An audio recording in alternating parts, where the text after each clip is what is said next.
C'est un business à forte valeur ajoutée. Vous ne vous imaginez pas ce que ça crée comme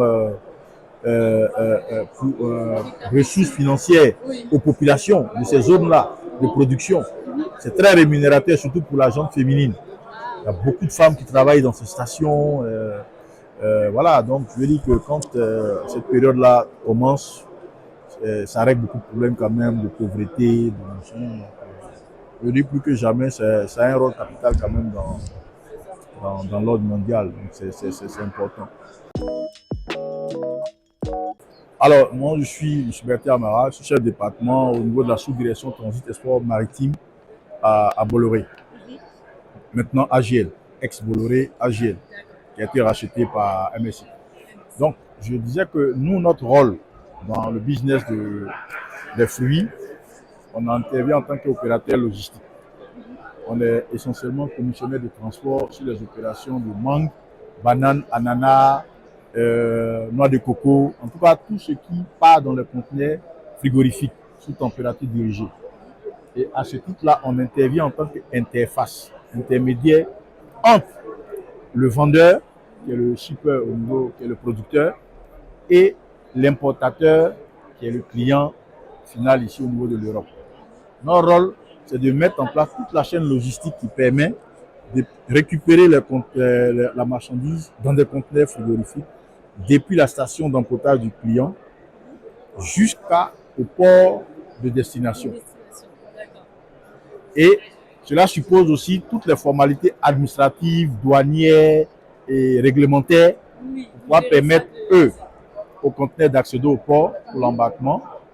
Ensuite, les formalités liées au poste acheminement qui consiste à faire en sorte qu'avec nos partenaires qui sont les armateurs, mettre la documentation à la disposition du client, notamment le BL, les certificats phytosanitaires et tout autre document nécessaire au dédouanement de la marchandise ici à destination. Voici globalement notre rôle. Maintenant, à ce titre, on est toujours en contact avec les clients fournisseurs. Donc, oui, donc vous avez des informations. Donc voilà, par moment on a des informations. Et côté client, vous sentez qu'il y a de la demande, vous sentez, Ben oui, oui. La demande, il y a toujours de l'intérêt pour la mangue de l'Afrique de l'Ouest, qui est réputée quand même bonne en termes de qualité gustative. Donc logiquement, la demande, même quand il y a eu Corona, tout le monde a eu peur, mais c'est l'année où il y a eu beaucoup de demandes, même au niveau de l'Afrique de l'Ouest. D'ordinaire, l'Afrique de l'Ouest est un peu bousculée par les latinos, le Pérou notamment.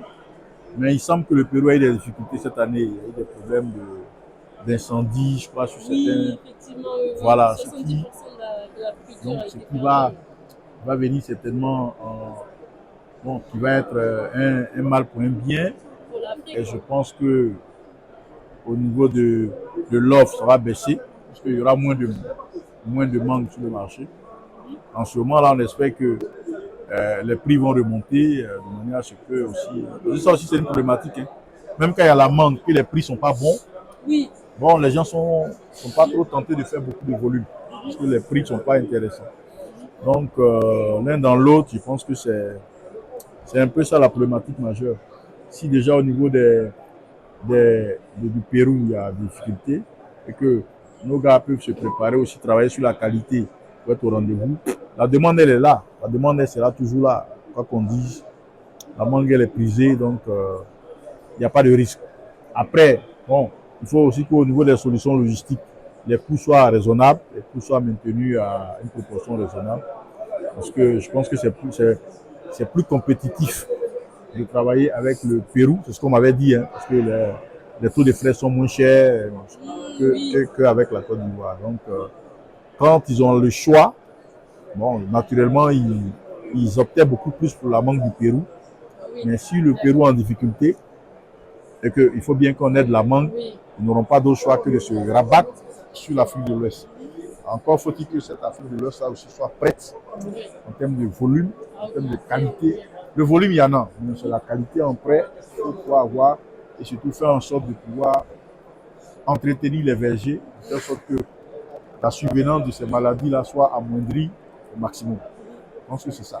si on a la qualité, on n'a pas de maladie, et qu'on travaille sur les vergers, logiquement, la qualité de la production doit être bonne. Et puis bon, si la qualité de la production est bonne, la logistique déjà accompagne, parce que nous, notre rôle, c'est ça, c'est d'avoir les transitables les plus intéressants, c'est-à-dire les moins longs. 10-11 jours, c'est raisonnable. Il n'y a plus de congestion au principal port de chargement qui est Abidjan. Donc, logiquement, la partie logistique est maîtrisée. Si la qualité est au rendez-vous, il ne devrait pas avoir de soucis à destination. Voilà, donc moi, c'est ce que je peux dire sur ce volet-là. La demande, elle existe. Voilà, après, il faut améliorer l'offre, faire en sorte que l'offre soit de qualité et que il faut minimiser au maximum les risques de survenance de ces maladies-là. Donc, si on réduit le nombre d'interceptions, je pense que bon. Mais ça aussi, c'est un combat national, hein, puisqu'il y a le ministère de l'Agriculture chez nous qui travaille à cela. Il travaille à faire en sorte que toutes les différentes stations soient accompagnées, soient suivies, pour que les certificats des phytosanitaires qui vont être délivrés là soient le plus conformes à la réalité. Que ce ne soit pas délivré avec complaisance, donc voilà, que le contrôle ait été fait correctement et que au niveau aussi des exportateurs, ils se professionnalisent en faisant en sorte d'avoir des chambres de pré-cooling et en tout cas tout ce qu'il faut en termes logistiques chez eux avant l'emportage dans le conteneur. Il ne faut pas prendre les conteneurs à chaud, les mettre dans un conteneur, les mangues à chaud, les mettre dans un conteneur. Après, il y a le choc thermique qui peut intervenir dès le départ et puis après, si ce problème avec ça. Alors que si le pré-cooling a été respecté dès le départ et puis l'emportage est fait correctement, et quand l'emportage est fait, le conteneur aussi il est alimenté. Parce que ce qu'il faut savoir, c'est que sur les conteneurs, sur les camions, on fixe des groupes électrogènes qu'on appelle les genset. Ah oui, oui, oui. Voilà, pendant tout le trajet. Parce que le problème aussi avec nous, c'est que bon, les zones de production sont éloignées de la zone d'embarquement. Chez nous, en Côte d'Ivoire, c'est 600 km. Ah ouais, quand même, d'accord. Entre le nord et le sud pour les embarquements. Donc c'est quelque chose. 600 km, ça veut dire que c'est en moyenne une dizaine d'heures de route. Donc le transport pré-acheminement, il doit être assuré correctement en respectant le maintien de la chaîne de froid. Et ça ne peut se faire qu'avec des... Généralement, ça? Oui, ça va, généralement c'est bon. Nous, on a des points de checking, des checkpoints dans différentes zones pour vérifier que tout est bon sur le conteneur. Techniquement, tous les indicateurs sont ouverts et que bon, voilà, le conteneur descend. Quand ça arrive, non, quand ça arrive, s'il n'y a pas les indicateurs ne sont pas bons, le commandant même du navire refoule des conteneurs. Ce conteneur-là ne peut pas embarquer parce que la température n'est pas... Parce que c'est de sa responsabilité aussi. S'il prend le conteneur qui a une avarie à arriver, on va dire, mais ouais, mais c'est sur le navire qui a eu le problème. C'est le transport qui est fautif. Donc, et le transport pré-acheminement doit être bien fait. Le transport post-acheminement aussi. Le transport principal, aller sur le navire, lui aussi doit être correct. Donc, si tous ces facteurs-là sont réunis, logiquement, on fait des embarquements de qualité. Et puis, la marchandise qui est reçue ici en Europe est naturellement de qualité. Et tout le monde gagne. Il n'y a pas de claim, il n'y a pas de maladie, il n'y a pas de... Voilà, le vendeur, il s'en tire à son compte. Le réceptionneur aussi, il fait de bonnes affaires parce qu'il va vendre la mangue saine dans les différents supermarchés. Oui, ça relève le niveau, hein, même. Exactement. Donc, c'est un peu ça. Globalement, c'est ce qu'on peut dire sur... Super, oui, c'est bien parce que c'est un gage de qualité, c'est une responsabilité aussi. Et c'est bien en fait qu'il y ait ça, justement. Parce que c'est vrai que c'est la réputation de l'Afrique entière. Exactement, exactement. Une année, nous, à Côte d'Ivoire, on a été menacés par l'Union européenne parce qu'il y avait eu 60 interceptions. Ah oui, quand même. Ouais, c'est beaucoup. Hein. Il y a eu tellement de réunions interministérielles.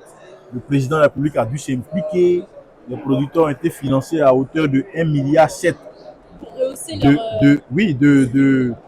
de produits pour ne pas traiter les vergers de manière à ce qu'on...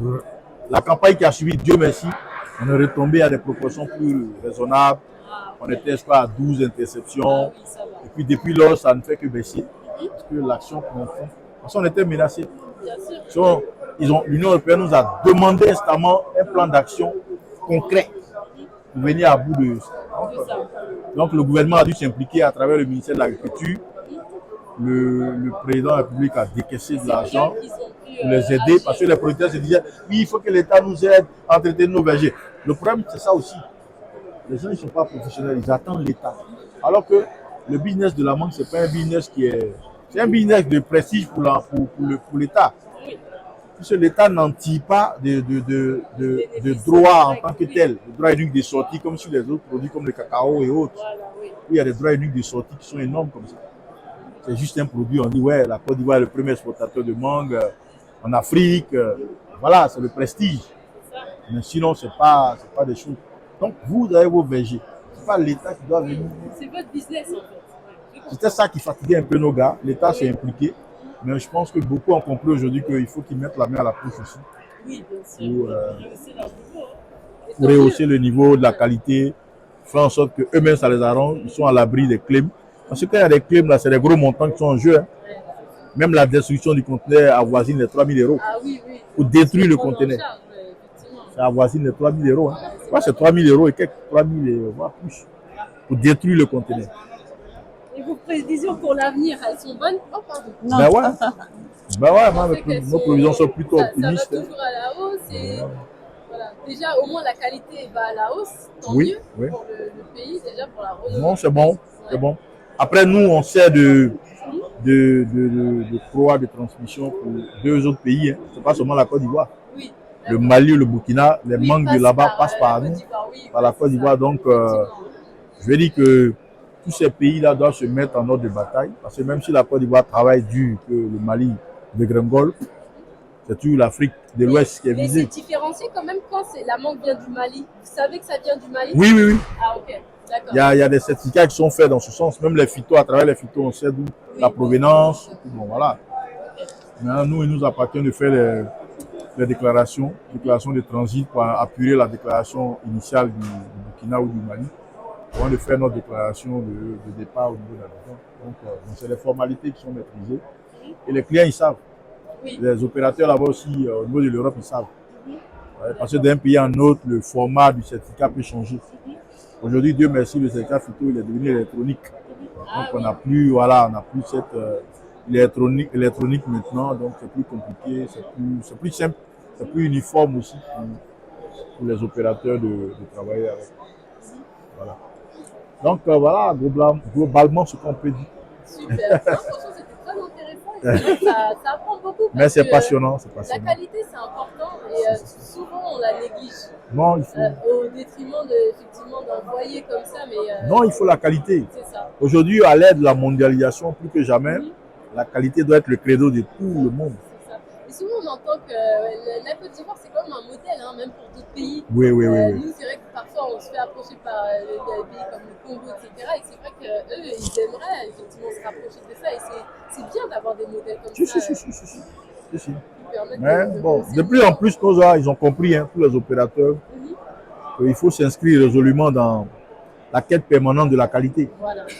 Il le faut parce que la suivi même de leur business en dépend. Et puis bon, voilà, si on doit... c'est un rendez-vous aujourd'hui, là, tout le monde est là. Tous les pays sont représentés. Là, on voit Ghana, tous les continents, même je dirais, il y a l'Asie. Mais je dis, c'est un grand rendez-vous. Il y a des interconnexions. Donc tout le monde peut vendre aujourd'hui à tout le monde. Pourvu que la qualité soit au rendez-vous. Donc un marché qui est vaste comme ça, où tout le monde peut vendre à tout le monde, mais tout le monde ne peut pas vendre n'importe quoi à tout le monde. Ah ouais, il faut vendre la qualité pour espérer être là. Pourquoi il devrait prendre moi ma mangue et laisser la tienne? Il faut qu'il y ait cette valeur ajoutée en termes de qualité.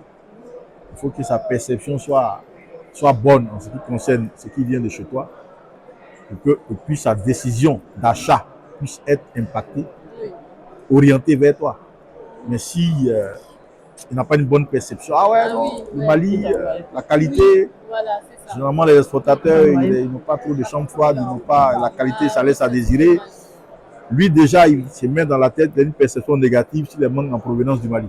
Voilà, il catégorise tout le monde alors qu'il y a d'autres producteurs. Alors que toi, tu peux être un grand opérateur malien qui a toutes les chaînes logistiques qu'il faut, toute la chaîne des foires.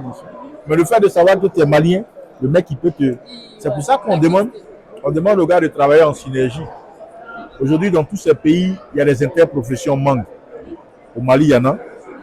En Côte d'Ivoire, il y en a. Et puis bon, au Burkina aussi, je pense, il doit en avoir. Mais c'est le rôle de ces interprofessions-là de travailler en sorte que Parce qu'il y a un peu de nombrilisme dedans. Quand la campagne commence, chacun tire la couverture. Oui. Et voilà, on ne raisonne pas groupe. Et quand c'est comme ça, bon, ça c'est mon avis. Hein. Voilà, je pense que les interprofessions doivent être fortes et vraiment être des moteurs pour pouvoir impulser la dynamique de la qualité, la dynamique de la développement, de telle sorte que tous les autres puissent suivre et puis que les pays respectifs puissent bénéficier, par exemple, de ces savoir-faire aussi. Hein, exactement. Parce que le partage du savoir-faire aussi, c'est vrai que rares sont les personnes qui donnent le savoir-faire. C'est ça, c'est ça. Ça part même avec les anciens. Exactement. C'est dommage. Exactement. Aujourd'hui, c'est plus que jamais, c'est important. Et je pense que les gens ont compris. Maintenant, il faut passer à l'action. Passer l'étape de la prise de conscience, il faut passer véritablement à l'action. Et puis bon, voilà quoi. La pérennité du business de la mangue en dépend. Oui. Sinon, c'est un business à forte valeur ajoutée. Vous ne vous imaginez pas ce que ça crée comme ressources financières aux populations de ces zones-là de production. C'est très rémunérateur, surtout pour la gente féminine. Il y a beaucoup de femmes qui travaillent dans ces stations. Voilà, donc je veux dire que quand cette période-là commence, ça règle beaucoup de problèmes quand même, de pauvreté, de machin. Je dis plus que jamais, ça a un rôle capital quand même dans l'ordre mondial. Donc c'est important. Bon, on ne demanderait pas de subvention en tant que tel, c'est ce qui serait un peu... Mais il appartient à chaque opérateur de s'organiser, de faire en sorte que la rigueur soit de mise dans toute la chaîne de production, dans tout l'écosystème même de la mangue. Il faut faire en sorte que la qualité soit le maître mot. Et puis bon, voilà, si la qualité est le maître mot, toute la chaîne des valeurs va s'en trouver impactée positivement. Bon, voilà, c'est le rayonnement de la filière qui, peu importe le pays, qui va se ressentir. Donc voilà ce que j'avais à dire.